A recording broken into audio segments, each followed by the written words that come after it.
Le civisme fiscal s'invite dans les amphithéâtres. À l'université de Symphonia, les cadres de l'administration fiscale expliquent le concept aux étudiants. Pour les conférenciers, il doit être intégré dans les programmes du secondaire. Les gens ne savent pas, ils n'ont pas la notion de l'impôt. Certains croient que c'est une charge supplémentaire que l'administration vient requérir entre les mains des citoyens. Ils ne savent pas exactement c'est quoi l'impôt et pourquoi ils payent l'impôt, ils ne savent pas.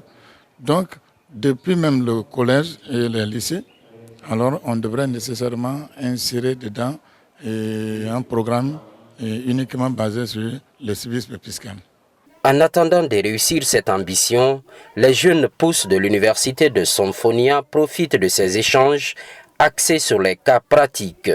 Chacun y va de son commentaire, mais l'idée générale demeure.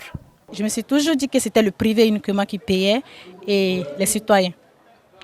Mais grâce à eux, aujourd'hui, je sais que même si les entreprises publiques aussi payent. C'est juste que les impôts que nous payons, qu'on ne considère pas comme une charge en fait, mais plutôt de les considérer comme un devoir. Et tout devoir bien traité donne une satisfaction. L'encadrement sollicite constamment de tels débats dans ce temple du savoir. L'initiative est jugée futuriste.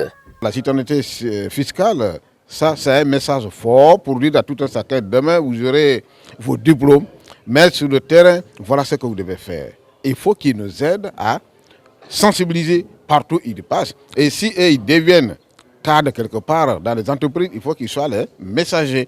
L'université de Symphonia n'est pas la seule cible de la campagne sur le civisme fiscal. Celles de l'intérieur auront bientôt la visite des cadres de l'administration fiscale.